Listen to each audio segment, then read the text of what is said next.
Yeah, okay. Assalamu alaikum and very good morning for all of you. We start, inshallah, today the first class in the head and neck neuroanatomy in block 4. This is the glossary as you are used to, or you forgot my presentation. For a long time I didn't give you.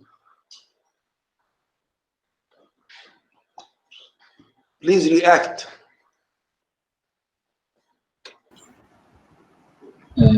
Probably. Okay. The skull is formed of bones, of course, as you know, is formed of 22 bones. 22 bones, you know, all of these. If you count them, you found them totally 22 bones are attached together or joined together.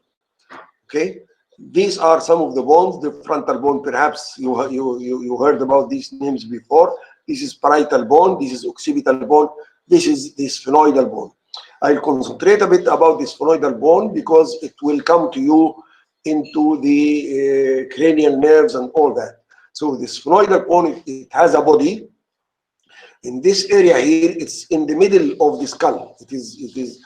Can you see my picture? Can you see the camera? Yes, we can see, Doctor. Yes. So if you can't see the camera, well, I don't know. Oh, this is here. This is the sella turcica where the pituitary gland is located. Okay, and this one here, the top one, you can see it. Yes. Okay, so this one is that one here. You understand? And then we have in the sphenoid bone, lesser wing of the sphenoid. This is called lesser wing, and this is called greater wing. So this sphenoid bone, it has two wings. This is here, if you look again to the screen, this is here the lesser, this is the lesser wing here. You can see this is here the lesser wing, and the greater wing is that one here. Between them, there is the superior orbital fissure. The superior orbital fissure, you can see the stroke coming out of the superior orbital fissure. So between the lesser wing of the sphenoid and greater wing of sphenoid, there is a gap. This gap is called superior orbital fissure. Here it is. This is here the lesser wing of the sphenoid.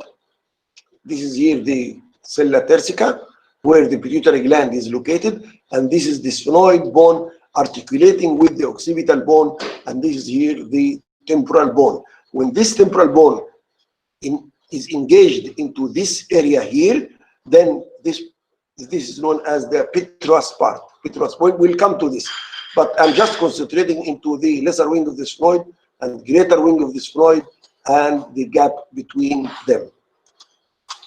These are other bones. We said we have 22 bones, so these are the temporal bone, the same as this bone, but this is from inside, from the intracranial fossa, but this is from outside. This is from outside, and this is the maxilla, and this is another bone here. It's called zygomatic bone. Zygomatic, well, okay, zygomatic bone. Because zygomatic, it means what's the zygomatic? That's why I concentrate sometimes into the terminal, the term, the Latin meaning of the word in English. Zygomatic means connecting. You understand zawj? The word zawj, pair. Yes. Zawj and zawja, zawj and zawja. This bone name, it comes from that one. So zygomatic means joining two things together, a husband and wife. So this bone also attached two bones together, the maxilla and the frontal bone, as we will see later on. Now, when we cut the horizontal line, transverse line, and remove the cap of the skull, which is called calvaria. Calvaria. The calvaria is characterized by having the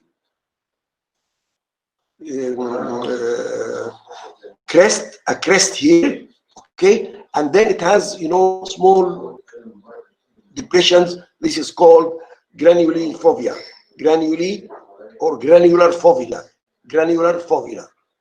okay. And we have also here the middle meningeal artery or middle meningeal vessels are engraving the calvaria. Okay, so this is here the frontal crest, because this is the frontal bone. This is here, if you look here, this part here, the suture here is connecting the frontal bone. This is frontal bone, and this is the parietal bone, and this is the occipital bone in the back. And these are the grooves for the branches of the middle meningeal vessels. Okay, and this groove for the superior sagittal sinus. Superior sagittal sinus. I think you didn't study all these names, unfortunately, but you will study later on what's the meaning of superior sagittal sinus later on in the course. When we study the meninges, we will study the superior sagittal sinus and other sinuses. Okay, now if you look at the external features, here it is. This is here, the external features of the skull. In the external features of the skull, we'll study all these parts. So we study the skull first from the upper superior view, back from posterior view, lateral view, right or left, it doesn't matter, anterior view, and inferior view. And in addition to that, intracranial fossa from inside. Okay, then when you click here the link, if you are studying from my presentation, so if you go here, it link you to the lateral view and so on. But anyway, we will start it in sequence. So this is here the superior view. What are the bones that forms when you look at the skull from the top? This is here the frontal bone, this is the parietal bone, and this is here the occipital bone, and this is the occipital bone. So these are the bones that forms, or you can see from the top of you. And then we can see here the coronal suture. Suture is linking together. Look at my hand, linking together. This is called suture. When two things are suits together, like the clothes. When you join two parts of cloth with the needle and thread, this is called suture. Okay, and in surgery also, when you close the abdomen after opening, it's called suture. So this is what's meant by sutures. Then we have a crown, coronal sutures. So we have coronal suture, we have sagittal suture, okay, and we have the lambda and pregma. Lambda and pregma are the point of meeting of the sutures together. When the coronal suture here meet with the sagittal suture, it forms what's known as pregma. This part here is called pregma. This pregma, when in a newborn, it is formed of a membrane, because ossification of the skull, it occurs in two types of ossification. Either membranous ossification, like the flat bones, it is a membrane in the first part, then it becomes cartilage, then it becomes ossified, become bone after that. Okay, or in cartilaginous ossification. Then this is here the pregma, and this is here the lambda. This is the lambda. Here you cannot see any suture here. Okay, but this is in newborn, there were a suture. So the frontal bone in the adult is one bone, but in newborn, it is about two bones, two frontal bones, one on the right side and one on the left. And there were a suture here called metopic suture. Metopic suture. Then the sutures which we can see here: coronal suture, sagittal suture, metopic suture, and then the meeting of these three sutures, I mean the sagittal, the coronal, as well as the metopic in the baby or in the newborn. This is called pregma. This is called pregma. And the lambda that comes from the Latin, the inverted Y shape, was called lambda. Okay, and there is foramen here. You can see here there is foramen. These are known as parietal foramen. These parietal foramen connects the venous system or the blood vessels here in the skull with the internal blood vessels inside the brain. That's why when someone have a fever, what we do? We put ice bag in the skull so that the vessels in the skull become cool, and then it is connected, you know, at anastomosed with the internal vessels, so that it's called, and this is parietal foramen transmits emissary veins. So the veins are connecting between the scalp and the internal structures of the brain, and it's called emissary veins. Emissary means like the ambassador. It comes from ambassador. This word comes from ambassador. Okay, this is called parietal eminence. Parietal eminence is the most outside one, the most, here it is. So this is here parietal eminence, the widest part of the cranium. This is called cranium, the widest part of the cranium. Okay. Now this is the top view. Now we look at the skull from the back. If you look at the back, so what's this bone? Can you share me? Yes, please share. Don't keep quiet. Parietal bone. Parietal bone, and this is here the occipital bone. Sometimes we have this suture. It's called parietal sutures. These sutures here, so that it include another bone. It's called sutural bone. You can see these bones. These are known as sutural bones. It's not essentially in every skull. Okay, so this is parietal. This is intraparietal or interparietal bone, and then this is the occipital bone, and this is here the temporal bone. So sagittal suture, lambda, lambdoid suture. Then how many sutures now we have? Mainly coronal suture, sagittal suture, lambdoid suture, and then we have the pegma in front and the lambda in the back. Okay, and then this interparietal or sutural bone or intersutural bone. Okay, and then we have another elevation here. Is called external, from outside. When we say, as I told you in anatomy, when we say external, then you should think of an internal. Then we have external occipital protuberance from outside, and if we look from inside, then we will see the internal occipital protuberance.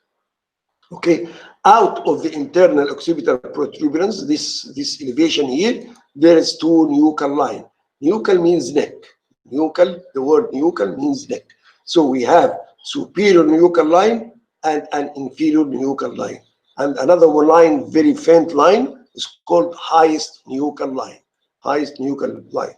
Then out of the external occipital protuberance, we have the superior nuchal line, inferior nuchal line, and there's another line, faint line here, is called highest nuchal line. The superior nuchal line, this one here, it demarks the boundary between the scalp. So the scalp of the head is attached here. Okay, and the neck. Above that is the scalp, below that is the neck. So the superior nuchal line demarks it is the superior nuchal line, not the inferior, the highest one, the higher one. Okay, and then we have the mastoid process and mastoid emissary vein. Also, this emissary vein, like the emissary vein, we have seen it here, like the veins that coming from the parietal foramina here. Lateral view. If we look at the skull from the lateral side, what are the bones? So we have here frontal, parietal, occipital, temporal, and I think you know that. But this is here known as the temporal bone. Temporal bone. You can see this bone.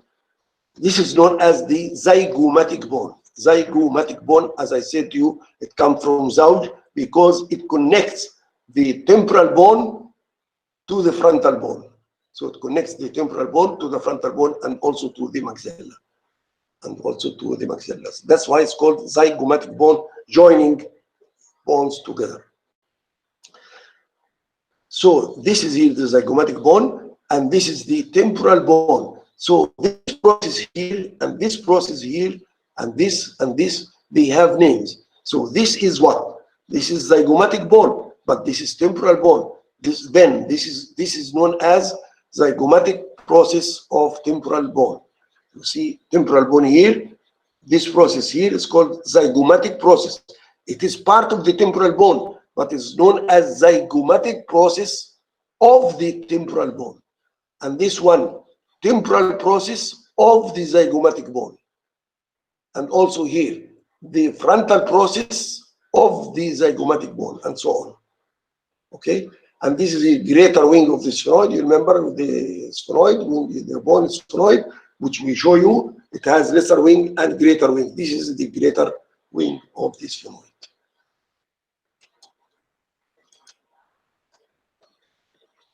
This is here the zygomatic process, zygomatic bone, zygomatic process. You see here, temporal process of zygomatic bone, temporal process of zygomatic bone, zygomatic process of temporal bone. And here is the same thing, applies here. This is here, frontal process, because it's joined to the frontal bone. Frontal process of which bone? Of the zygomatic bone.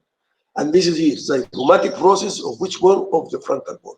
So these are, and there is a suture here. That suture, we can feel it. If you go to the lateral orbital part of the eye, lateral border of the orbit, here you can feel this suture. It's called frontozygomatic suture. Frontozygomatic, palpable. You can feel it on yourself. If you run your finger from above down into the lateral orbital margin, then you can feel the sort of depression and elevation after that, which indicates the suture below. This is here the greater wing of the sphenoid. This is called temporal bone. Temporal bone, it has three parts, three main parts. Squamous part is the flat part, like this squamous, like the scales of the fish. So it's called squamous part of temporal bone. And from inside, it has petrous. Petrous means rocky, means hard, rocky. We will come to that. Petrous part of temporal bone. So this is that's why this bone is known as, or this part of the bone here is known as squamous part of the temporal bone. This is called asterion, mastoid process, styloid process, very important, this mastoid process, when we study the ear and attachment of many muscles. Styloid process also is very important process, but asterion is not that important. And then we have the external acoustic meatus. External acoustic meatus, meaning from inside, we have an internal acoustic meatus. The internal acoustic meatus, it opens into the rocky part. I call it rocky part, but it's not in the book called rocky. It's petrous temporal bone, because the word petrous means rocky. And you will see why I called it, I sometimes use the word rocky, because it's bulky and very hard, and it embeds inside it the inner ear, the cochlea of the inner ear, the semicircular canal for vestibular system. So this is here the external acoustic meatus and internal acoustic meatus. The internal one, this is external. The internal one, as I said, it is from inside of the skull. Okay, suprameatal crest. Now these two lines, because we are going, when we study the temporal fossa, we will use these two lines. This is a line here. A line means a sort of elevation in the bone.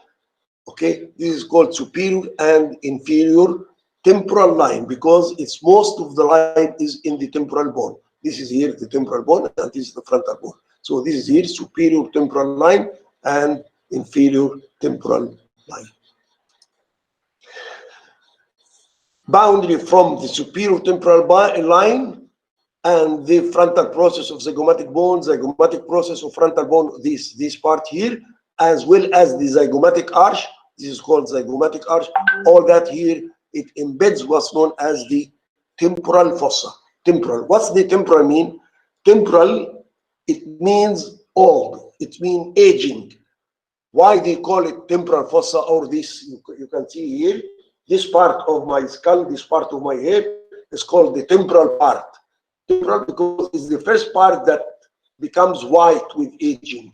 Becomes white with aging. That's why it is called temporal fossa, or the fossa that shows the aging in the external surface with the hair. And this is called, this is very important part. That's why we mark it here. This one, I hyperlink now, we'll see what's this. This is here, is called pterion. Pterion, sorry. Oh, how to go back? Why it doesn't show here? Oh.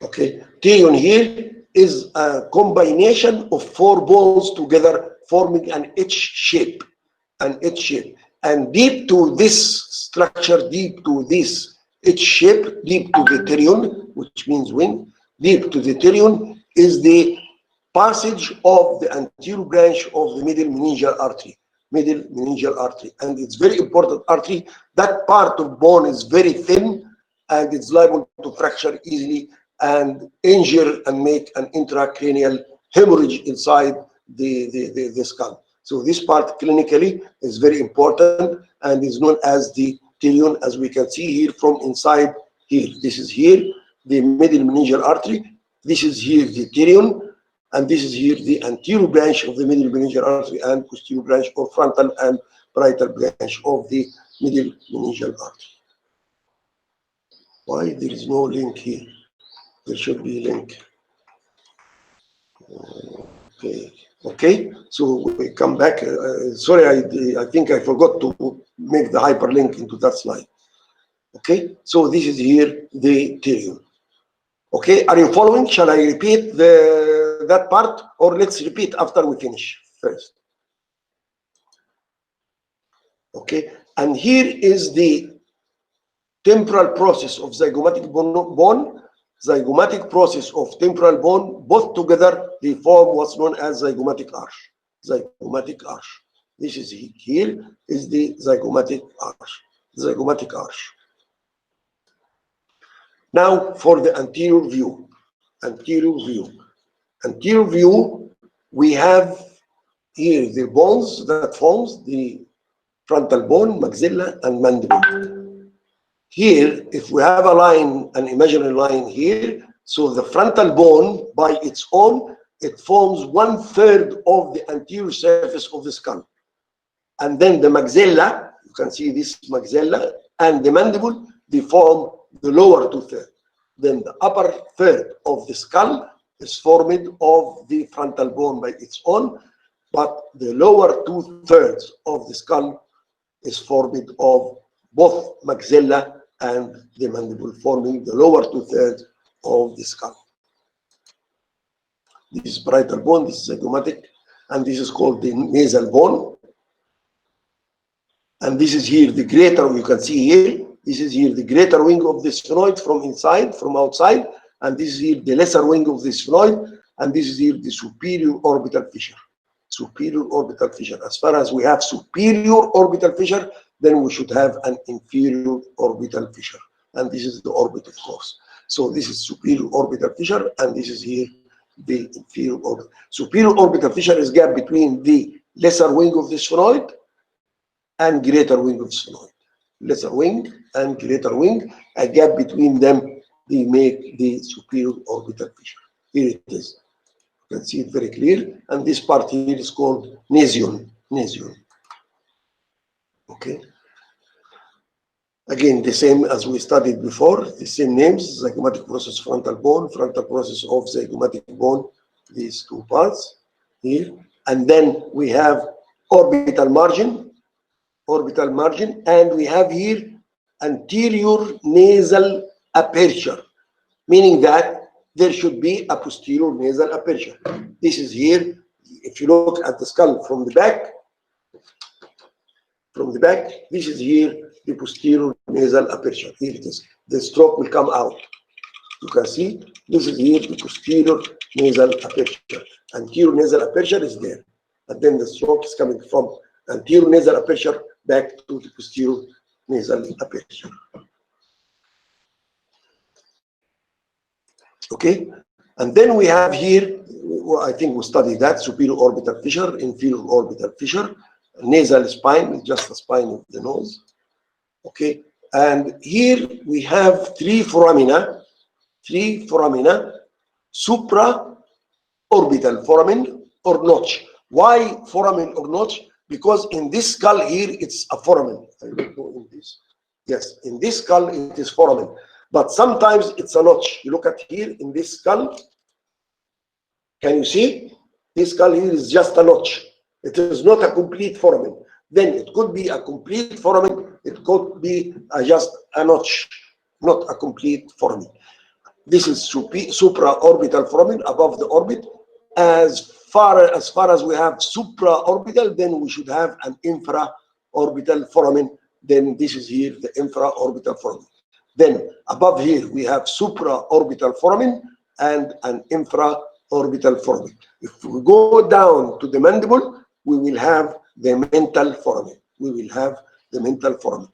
All these three foramina, the supra-orbital, the infra-orbital, as well as the mental foramen, they pass through a vertical line, almost a vertical line. And that vertical line separates the first and from the second molar tooth. The first from the second molar tooth. I'm afraid. Yeah. Yes. No, I think we'll keep that for next class. I'm not going to explain this now. Okay. You understand? Can you follow? Yes, Yes. Yes. Yes, I can. Yeah, show me, because sometimes the internet cut and then I'm talking for myself for half an hour and the students are out and I am separated, and sometimes I'm talking, just talking, and then no one heard anything. So, but just show me that you are following, please, when I ask. Okay, now the inferior view. If you look at the skull from the inferior view, from the bottom of the skull.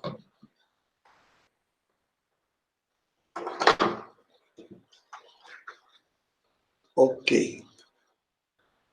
So we have here the bones again. Usually I start with the bones that you can see.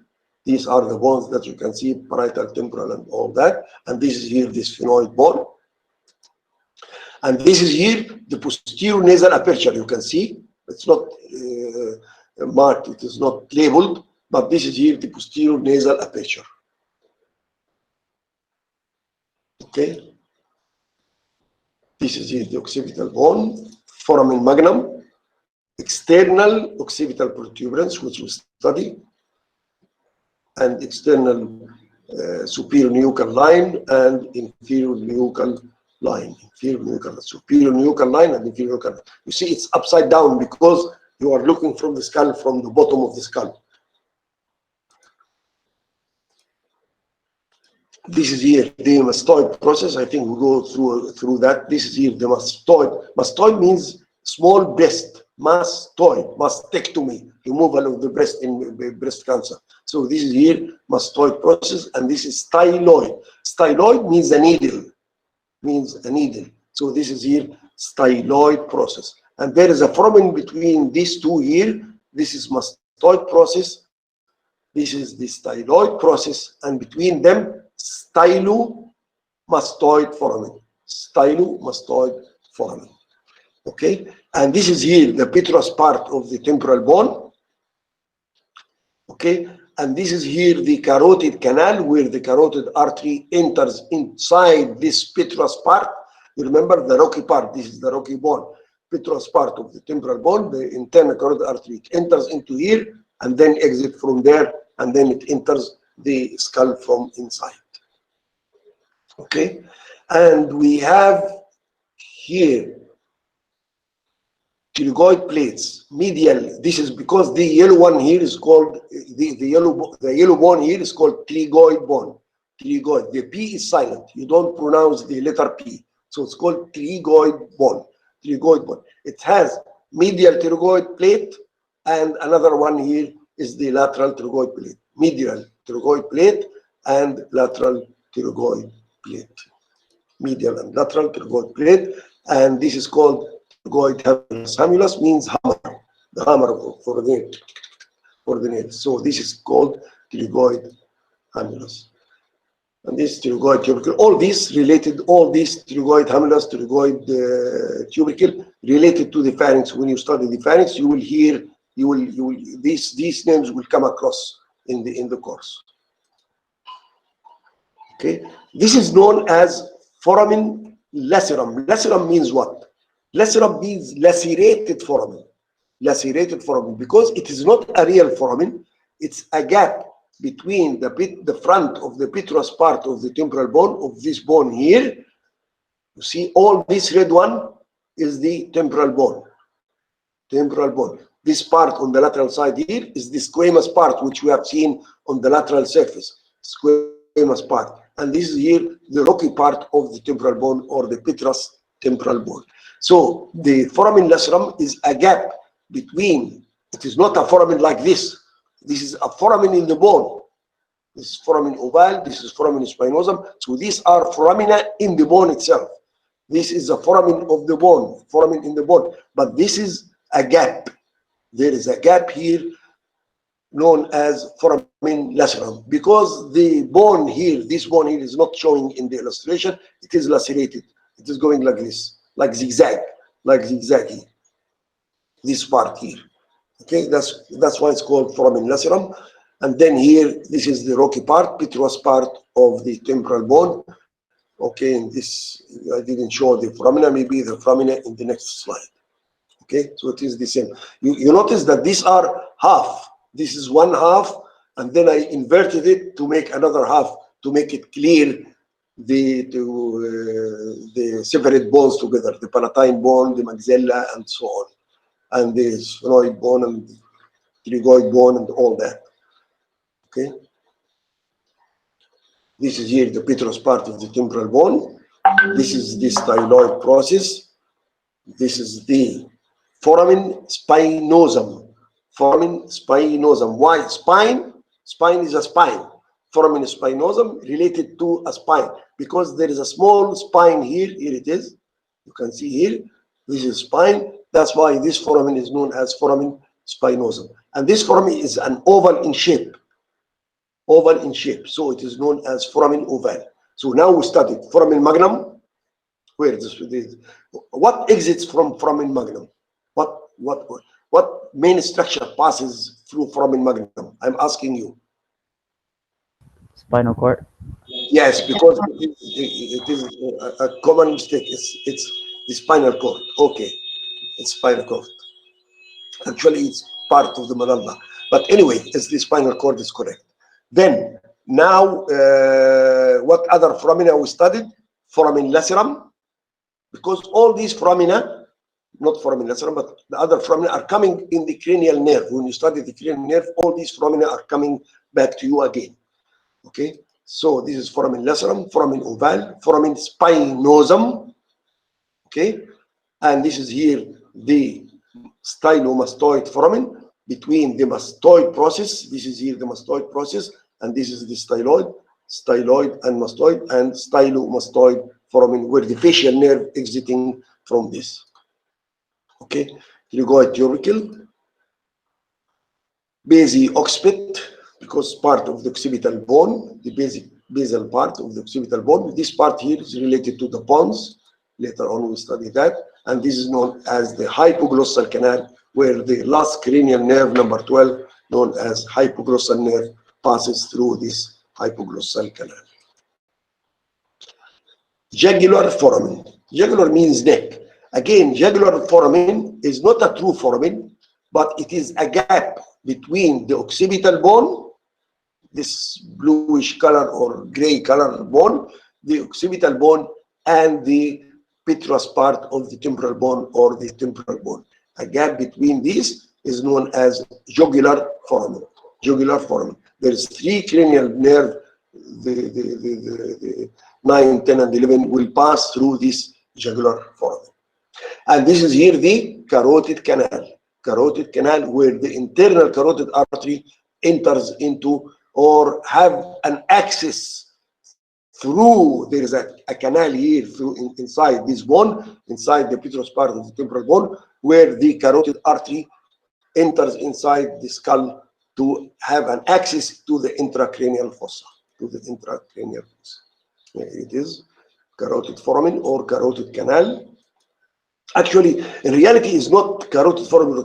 This is carotid foramen, and then the foramen leads to the canal. Leads to the canal. But anyway, it's just minor details. Is not that important. And here it is. This foramen lacerum, in adult, there is nothing important pass through this foramen. It's closed by cartilage. It is in the separated bone. Yes, it looks like a foramen, or it is not looks like a foramen. It is a foramen or a gap between the occipital bone and the petrostemporal bone. But in other in live person, it is closed or by cartilage. It is closed by cartilage. This is here the inferior orbital fissure, and this is foramen magnum, occipital bone, styloid process. Mastoid process, sorry, mastoid process, this one, and styloid is here. So, any questions so far? No question? Okay. I have a question. Yes, okay, go ahead. What is the difference between jugular and knuckle? Jugular and? Knuckle. N-U-C-H-A-L. Come again? Difference between jugular and knuckle. N-U-C-H-A-L. Nuchal, yes, nuchal. Nuchal means neck.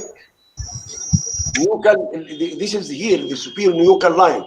The superior nuchal line here. This is external occipital protuberance. This superior nuchal line and inferior nuchal line. Is that what you mean? Yes. There is no relation or association between both. The superior nuchal line and the inferior nuchal line, yes, the word nuchal means neck, jugular means neck, but it has nothing to do from the anatomical point of view. This is just an elevation of the bone, and elevations of the bone. Why these external occipital protuberance, superior nuchal line, temporal line, and all the lines in the bone that you have seen, or protuberance, external occipital protuberance, or in the radial tubercle, in the radial bone, and all that, it's just because of the muscular attachment. When the muscle is attached, then it pull during growth in the bone, then the bone becomes protruded, or it forms these lines or processes or greater trochanter of the humerus and so on. You understand? So this is, but here is just a name because it's very near to the neck. That's just a name because it's very near, because just below the lower part of the bone here is the neck. That's why it's called jugular foramen. But it has nothing to do between nuchal line. You are confused because the meaning of the names. No. You understand? Yes. We continue here. So this is here, the petrous part of temporal bone. Can I ask you, and I need an answer from you? Okay, let's see if you understand what I said or not. What is this? Stylet process. And what's that part?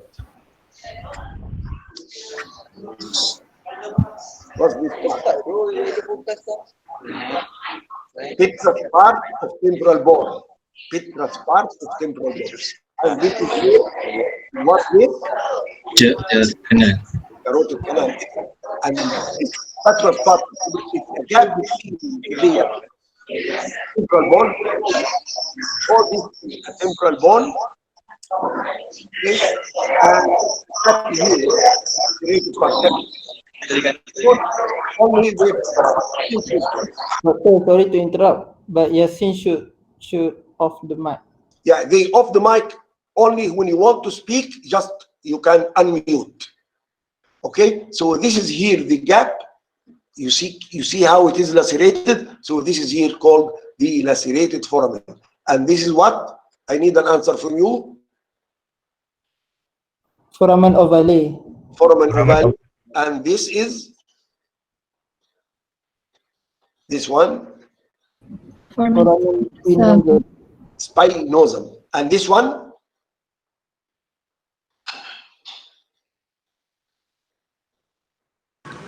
Stylomastoid foramen. Very good. Did you study that before, or this is the first time? The first time. First time, mashallah. Very intelligent students. And what's that? Greater orbital. It's Orbital. infraorbital foramen. Yeah, I get an excuse for you not to know that. And this here, greater palatine bone, lesser palatine. Okay. Now this is here the styloid process. We just continue. Mastoid process. This is here the mastoid process. And this is inferior orbital fissure. Inferior orbital fissure. Foramen oval. Foramen spinosum. So you know all that. Foramen lacerum. Carotid canal. Jugular foramen. Here it is. A jugular foramen. It's a gap between the petrostemporal bone and the occipital bone. And stylomastoid foramen. And this is here the hypoglossal canal. Here it is. This one here is the hypoglossal canal. A canal for passage of the hypoglossal nerve when we study the nerve.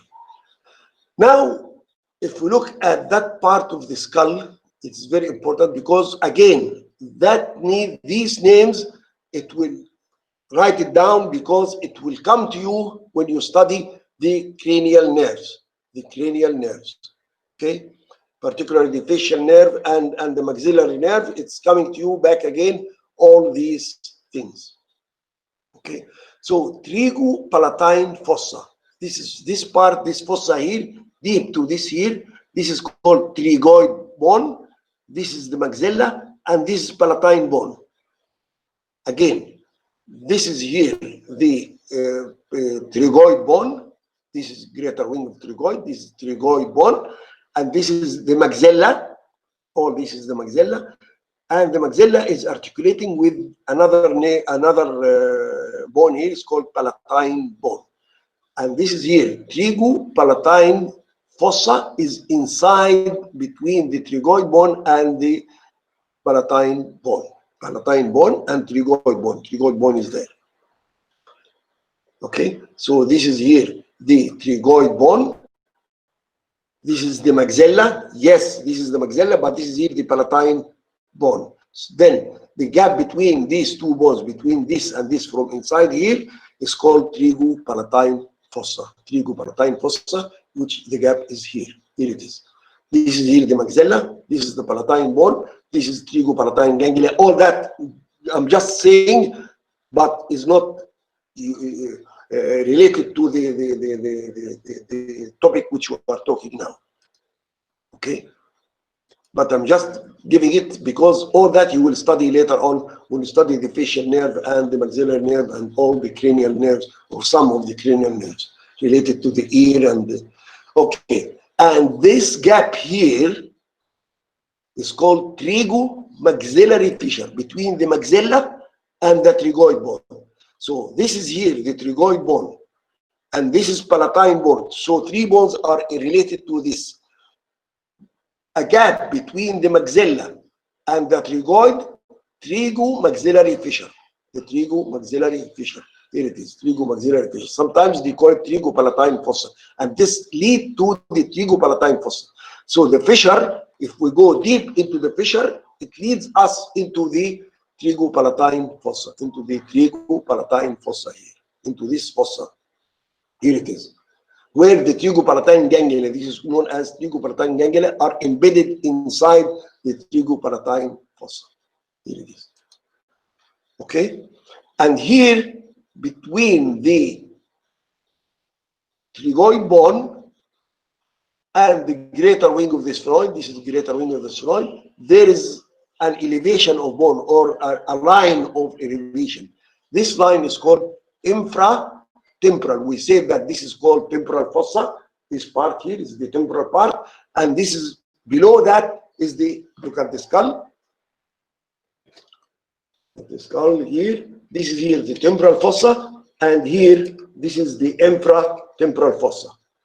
Okay, there's a line of demarcation of the bone. It's called infratemporal crest. Infratemporal crest separates the temporal fossa from above separates it from the infratemporal, temporal and infratemporal fossae.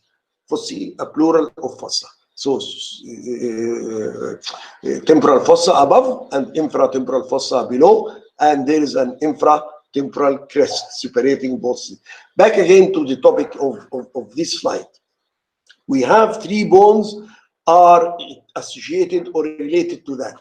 We have the trigoid bone. The trigoid bone. We have the maxilla and the palatine bone. Between the maxilla and the trigoid bone, there is a gap. This gap called trigomaxillary fissure. It's a gap. Trigomaxillary fissure. If we go deep into this gap, we will see this ganglion here is known as trigopalatine fossa, between the trigoid bone and the palatine, because it is related to that part rather than the above part. Okay, this fissure, again, we will study that later on. It's called trigotympanic fissure, passage of the chorda tympani. You heard about chorda tympani? You studied that in the physiology, maybe? Hello? No, not yet. We don't know what. Not yet. No, Okay. doctor. Yeah, it's the nerve that supplies taste sensation. It's very important nerve. You cannot taste the durian without the chorda tympani nerve. Chorda tympani is very important so that we can feel the taste of the durian later on when we come to that. Okay, this is called trigotympanic fissure. Later on, we'll study that fissure here. But just I'm just mentioning it here so that when you come to the chorda tympani, study the chorda tympani, and told you the lecturer or whoever will teach you the chorda tympani will tell you that it exits through the trigotympanic fissure. What's trigotympanic? Here it is, the trigotympanic fissure. Now the intracranial fossa. If you remove the calvaria, remove the gap of the skull, remove the calvaria, the gap of the skull. This is from inside. Then the last one is the intracranial fossa. Intracranial fossa. Intracranial fossa is divided into three parts: anterior part, middle part, and a posterior part. What is this? I am asking you, what is that? If you still remember. Sphenoid bone. Sphenoid bone. Excellent. Sphenoid bone. And this is known as all the green bone, all the green one, this is the sphenoid bone. So this part of the bone here of the sphenoid bone is known as lesser wing, the small wing, lesser wing of the sphenoid. And this is here the greater wing of the sphenoid. So the border of the lesser wing of the sphenoid, and this, what's this bone? This is here the petrous part. Yes, temporal bone. Temporous part of temporal bone. Temporous part of the temporal bone. It has an upper border here, superior border, okay, and the posterior part of the lesser wing of the sphenoid. These two lines here, when we draw an imaginary line into this, then the intracranial fossa is separated into three parts: anterior cranial fossa, middle cranial fossa, and posterior cranial fossa. So there are three fossae: anterior cranial fossa, and it has some character, it has some nerves, it has some relation, and so on, and middle cranial fossa, and the most posterior one is the posterior cranial fossa. Now, this is known here, this is the frontal bone. This is here the frontal bone, this is the occipital bone, this is the temporal bone, the brown one here is the parietal bone. So this is here the frontal bone. This is another bone. The yellow one here is another bone. It's called ethmoid bone. Ethmoid bone.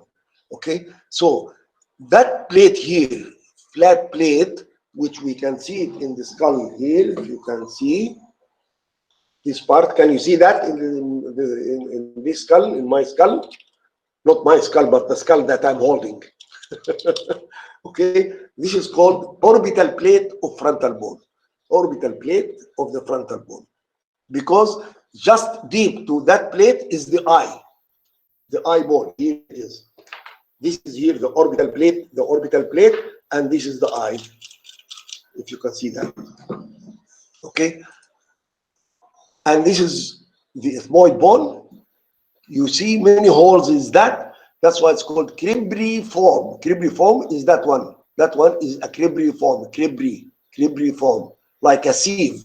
S-E-I-V-E, like a sieve. So it is many holes like a sieve, where the olfactory nerve, nerve number 1 in the cranial nerves, exit from here. So cribriform plate of ethmoid bone.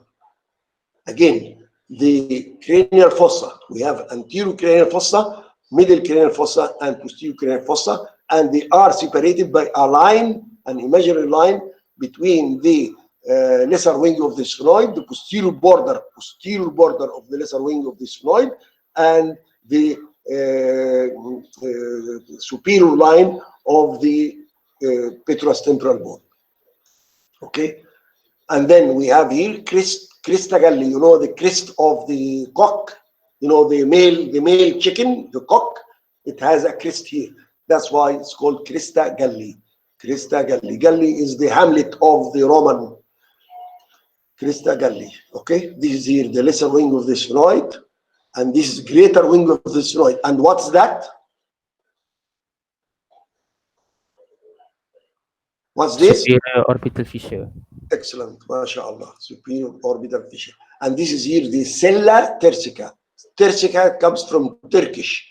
Sella is the saddle of the horse. You know the saddle of the horse, it has a groove like this. So where the pituitary gland is located into here, that's why it's called sella tersica. Sella tersica. Okay, squamous part of the temporal bone. And this is here the petrous part of the temporal bone, squamous part of the temporal bone. If we look from outside, we see the temporal fossa where the white hair is located. Okay, petrous part of temporal bone, and then basilar part of occipital bone. This is occipital bone. This sloping part in front is called basilar part. This basilar part is related to the pons. You know the midbrain, the brain stem. Midbrain pons and medulla, so the pons is related to that part of the basilar part of occipital bone. And this is here the external, the internal occipital crest. Okay, and internal occipital protuberance, crest and protuberance, crest here, anterior frontal, internal frontal crest also. Okay, so this is here the foramina. Now we're coming, I think we may finish after that. Foramina of the internal surface of the skull, of the base of the skull. What are the foramina which are related to the cranial nerves? This is very, very important slide because it's related to the 12 cranial nerves that supply all the muscles and sensation of the head and neck, or the head. First one, and they are, the cranial nerve are known as by their number, Latin number or Roman number. This is number 1, olfactory nerve. Olfactory nerve. It's coming out from the cribriform plate of the ethmoid bone. So this is number 1, olfactory nerve. Number 2, optic canal. Optic canal is an opening into the sphenoid bone. Into the sphenoid bone. You see here, because just in front of here is the eye.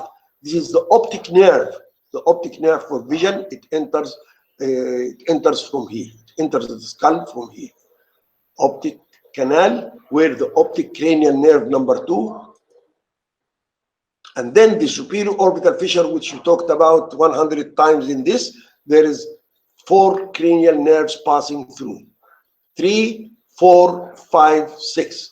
3 is the oculomotor. This is number 1. Number 2. Number 1 is olfactory. Number 2 is the optic. Number 3 is the oculomotor. Number 4 is the trochlear.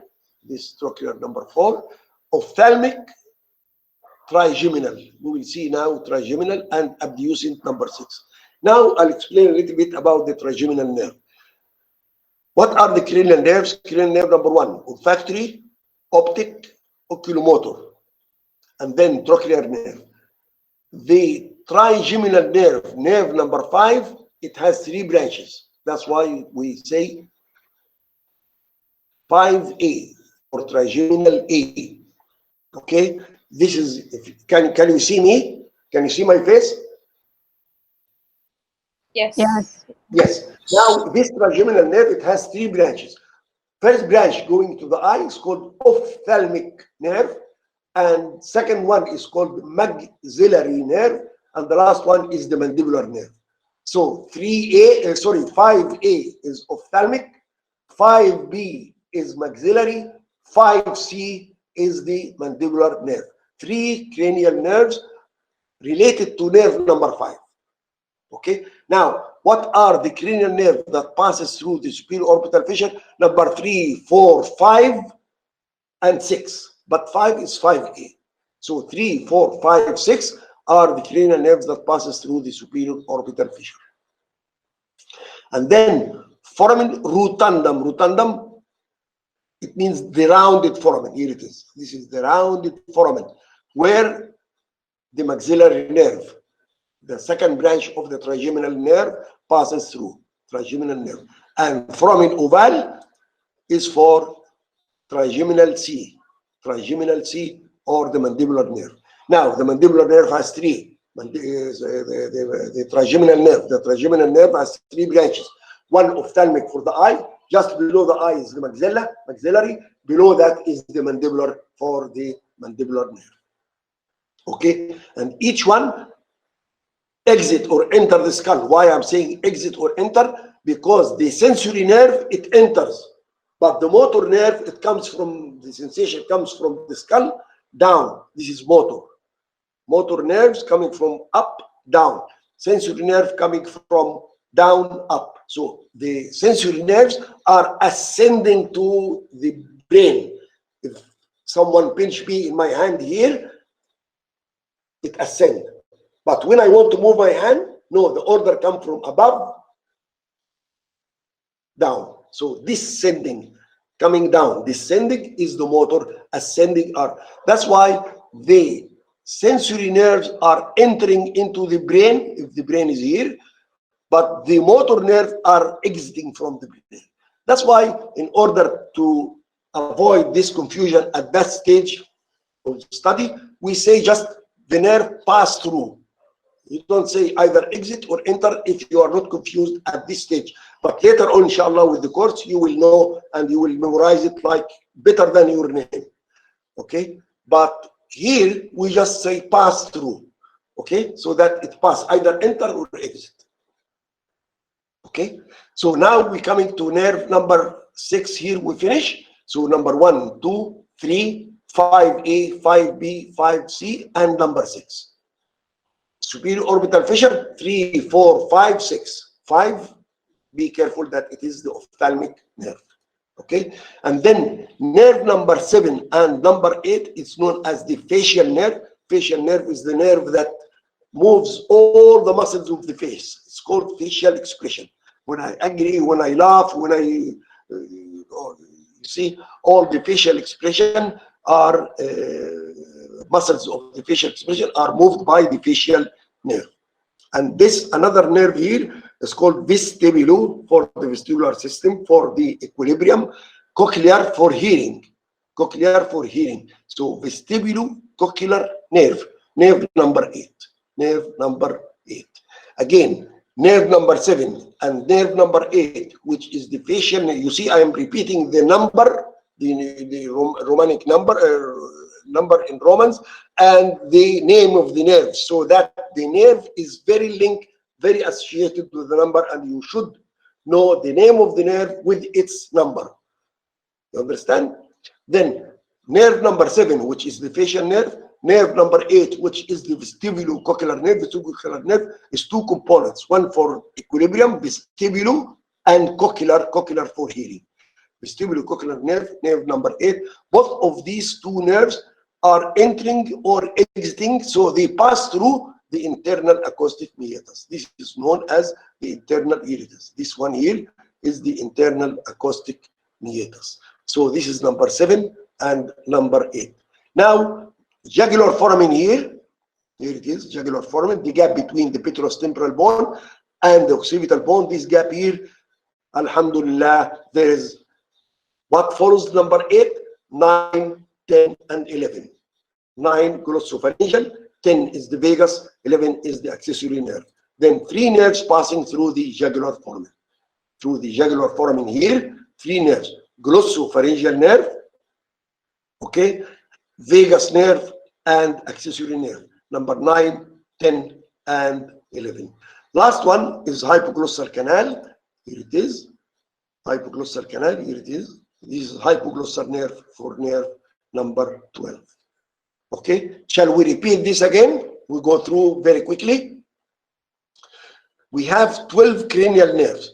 Now let's study the foramina from the internal, from the intercranial fossa, internal surface of the intracranial fossa, anterior cranial fossa, posterior middle cranial fossa, and posterior cranial fossa.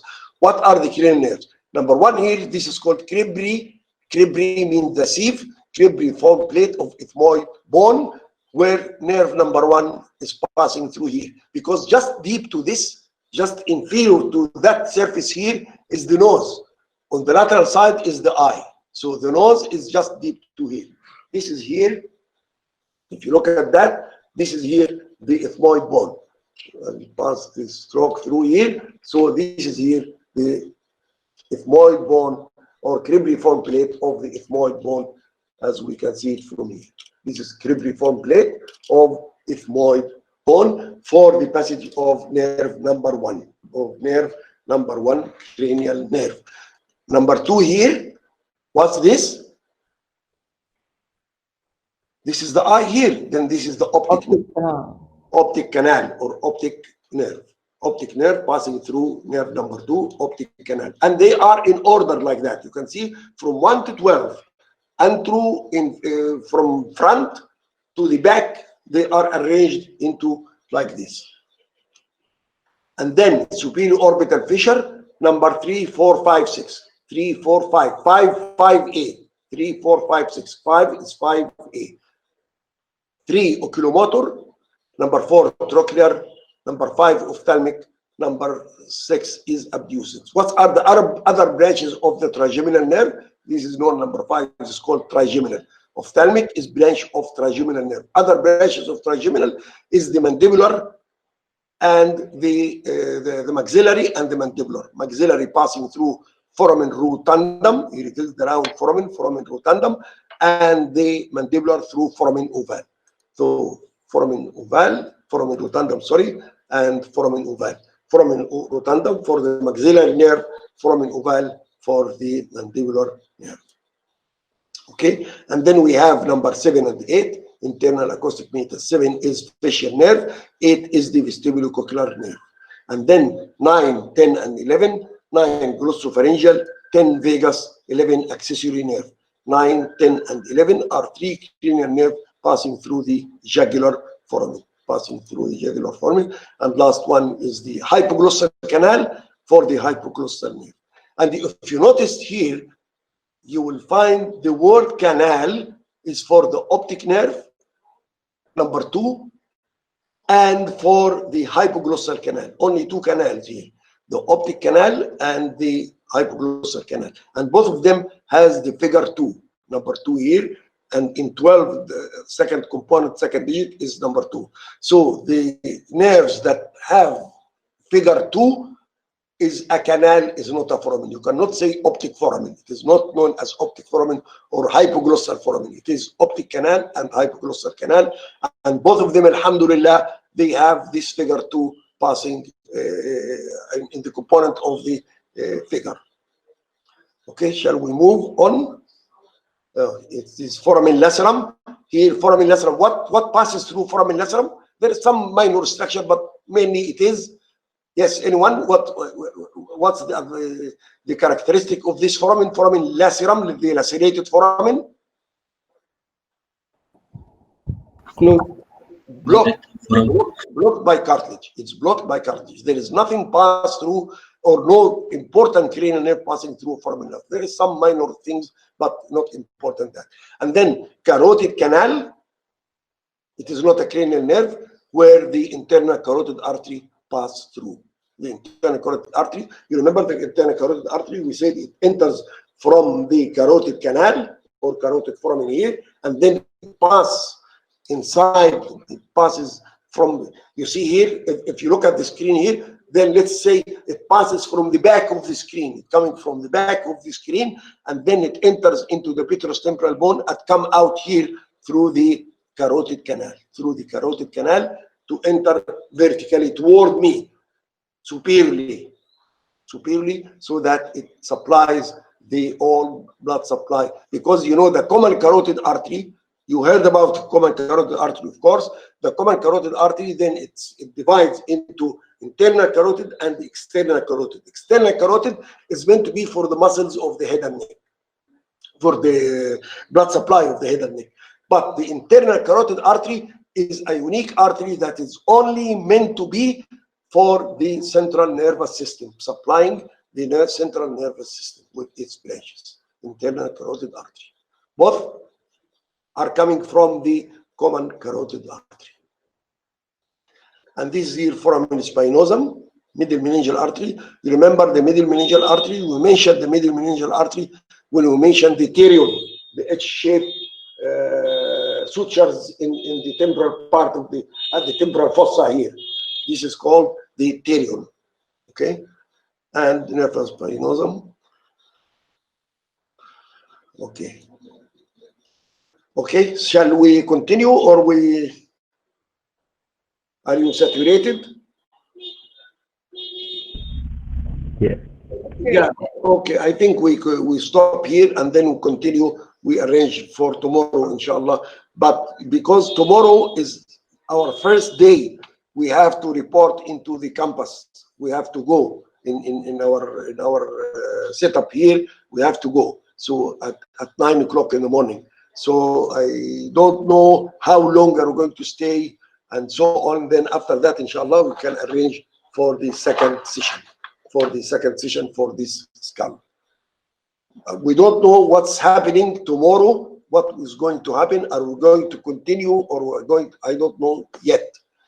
So that from now on, maybe the classes will be in the afternoon. Maybe in the afternoon, or if you prefer it, no, 8 o'clock, even 8 o'clock, it will be very difficult because I have to go there by 9 o'clock. I have to be there by 9 o'clock. Okay? So tomorrow, inshallah, I may communicate the class representative and try to rearrange for the rest of the course. Okay? Thank you. Please study what have been given to you today, and next session we will start by reviewing, re-reviewing. We review all the important outstanding part, or the important part into the study which we studied in this class. And try to go through the mandible. Okay, just go through so that we can go a little bit faster than we started today. Okay. So any question? I don't know why in this, you know, in the Zoom, while I'm giving the class, I can see all of you. But in Google Form, I cannot see the faces unless I remove the sharing one. Okay. Okay, so see you tomorrow, inshallah. Sometimes we don't know when exactly yet. Or if we, well, I don't prefer that, to record it and give you the recording. Did you record this session? Did any of you record this? Yes, doctor. Yes. Okay. Can you send it to me, please, after you finish? Okay. Who's talking? One Amini. Yes. Okay. Okay. Thank you. Assalamu alaikum. Thank you for Thank taking you. the doctor. Thank you, Doctor. For Thank you, Doctor. Thank you, doctor.